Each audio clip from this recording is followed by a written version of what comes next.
The last time I spoke to my dad, he was fixing a broken fence in the backyard, and when I offered to help, he just shook his head and said, "Some things you have to finish on your own." I didn't realize he meant more than just the fence. I never thought that would be the last thing my dad said to me. He was standing out back in the cold, pounding a bent nail into a fence post that had been leaning for months. It was late April in Montpelier, Vermont. Still some frost on the grass. He had his old flannel jacket on, the one that always smelled like motor oil and would smoke. I was in the kitchen finishing a sandwich. I saw him through the window. He looked tired but focused. I opened the back door and called out, "You want some help?" He didn't turn around, just kept hammering, then said, "Some things you have to finish on your own." His voice was flat, almost like he was talking to himself. I stood there a second, waiting to see if he'd change his mind, if he'd look up or maybe smile a little like he used to. But he didn't. So I went back inside. The next morning, he was gone. His truck was still out front. Keys hanging right where they always were, on the hook next to the fridge. Coffee cup half full on the table. His boots, the ones he wore every day, sitting by the door. Like he just stepped outside for a smoke or maybe to check the mail. But he never came back. We waited. My mom called the neighbors. I called the sheriff. They searched the woods. Dogs, volunteers, even a drone. Nothing. No sign of him. No note. No goodbye. The cops called it a likely voluntary disappearance. Said he probably just walked off into the woods. That he might have been struggling with something. But that wasn't my dad. He was tough. The kind of man who worked 3 jobs when we were kids. Who never missed a bill.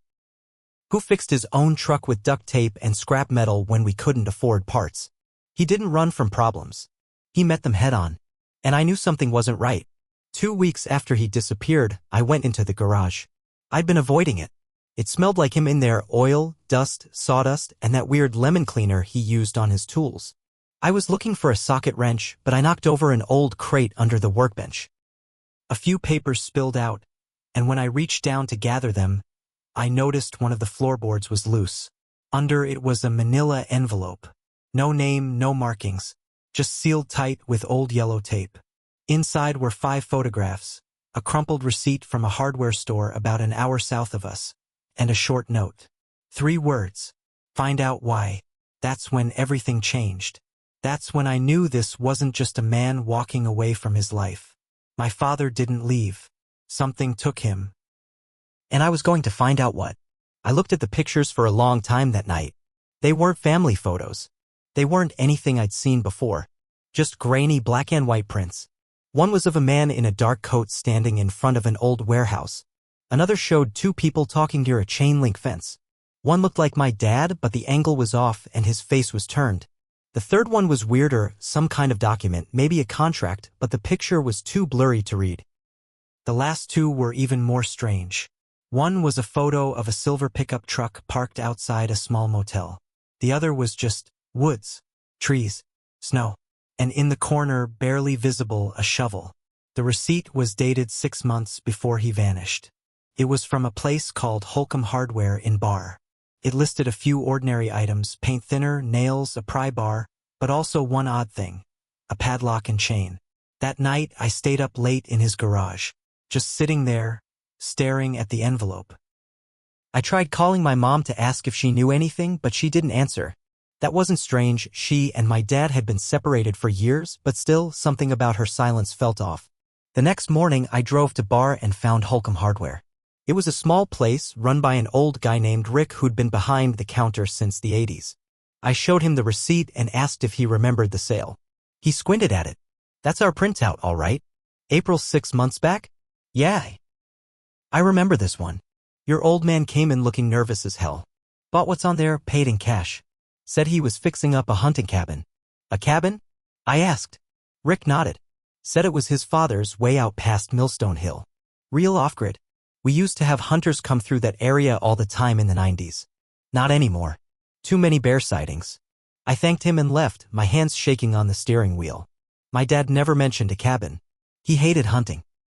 That night, I brought the envelope to my mom's house. I didn't warn her I was coming. When she opened the door and saw the envelope in my hand, she went pale. "Where did you find that?" she asked. Her voice was tight, defensive. "In the garage," I said. "Under the floorboard." She didn't speak for a long time. just stared at it like it was something dangerous.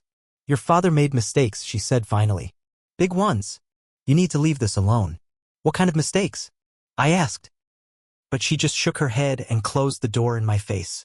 I stood there for a full minute before I turned and walked back to my truck. She was hiding something. They both were. And whatever it was, it had to do with that cabin. I couldn't stop thinking about that cabin. That night, I pulled out my laptop and started digging. I searched land records in Washington County, looking for anything tied to my dad's name. I expected nothing. He was a simple guy, never liked the internet, didn't trust banks. But there it was. A parcel of land bought 27 years ago, registered under his name. Roughly 6 acres, listed as private wilderness lot, just southeast of Millstone Hill. I took off work the next morning and drove out there. It wasn't easy to find. The dirt roads turned to gravel and then to something worse, just mud and tire ruts. I parked and walked the last half mile with a flashlight and a crowbar, just in case. The cabin was exactly where the property records said it would be. But calling it a cabin was generous. It looked like it hadn't been touched in years. Boards falling off, windows covered with sheets of metal, padlock hanging on the door. Same kind as the one on that receipt. I pried the door open. Inside, it smelled like old paper and rot. Dust everywhere. A cot in the corner, a rusted stove, some cans of food that had gone bad long ago. But what caught my eye was a wooden box on the floor. Locked. I smashed it open with the crowbar. Inside were files. Dozens of them. All labeled with names I didn't recognize. Some were newspaper clippings, old case reports, missing person flyers from the early 2000s. Then I found a picture of the man from the first photograph. And a name. Dennis Kroll. That's when the air seemed to change. Like the whole cabin got colder. I pulled out my phone and searched his name. First hit was a local news article from 1999. Barman arrested in connection with missing teen. But the charges were dropped. Not enough evidence. The article was vague, full of legal speak. The next hit was worse. A Reddit post. Old. From 2010. Title said, "Whatever happened to Dennis Kroll?" The comments were full of rumors. He'd disappeared. Vanished. Last seen at a diner off Route 302. One guy said he used to brag about knowing how to make people disappear. Another said he had a cabin near Montpelier. The blood drained from my face. Was this the man my dad was watching? Was this who those photos were about? And then it hit me, maybe my dad didn't just watch him. Maybe he did something. That night, I barely slept. I kept seeing the woods behind that cabin. The shovel. The snow. What if my dad found out what this man did? What if the cops let him walk and my dad handled it? What if that's why he vanished? Because someone knew. And they were coming after him. I went back to the cabin the next day. I don't know what I was hoping to find. Maybe a body. Maybe a clue. Maybe something that would make this whole mess make sense. I didn't tell anyone I was going, not my mom, not the sheriff, not even my girlfriend. I didn't want anyone to stop me. This time I brought a shovel. The picture of the snow-covered ground, the one with the shovel barely showing in the corner, it kept playing in my head. The trees matched the ones behind the cabin. It had to be there. I started digging. It didn't take long. About 2 feet down, I hit something hard. Not metal. Not rock. A wooden box. Like a coffin. My hands were shaking so bad I could barely lift the lid. Inside, bones. A full skeleton wrapped in a tarp. Old. Real old. And next to it, inside a Ziploc bag, a wallet. I pulled it out. Opened it. Dennis Kroll. Driver's license. Expired in 2002. And a photo of him standing next to a teenage girl. She was smiling. He wasn't. I dropped the wallet and fell back into the dirt. That's when I heard the crunch of footsteps. I spun around, heart slamming, shovel still in hand. It was my mom. She didn't say a word. Just stood there at the edge of the trees, staring at the box I dug up. "You shouldn't have come back here," she said. I was too stunned to speak. She stepped closer. "Your father didn't kill him out of rage. He did it because the law wouldn't. Dennis got away with hurting kids. Over and over. We knew. Everyone in town knew. But nobody did a damn thing." My voice finally came. "Why didn't he tell me?" "Because it would have broken you," she said, almost whispering. "Because it broke him." I pointed at the box. "You helped him." She didn't flinch. I buried the box the night after. He couldn't bring himself to. He just stood here for hours crying. I told him I'd handle it. I stared at her like she was a stranger. You both lied. She nodded. Yes.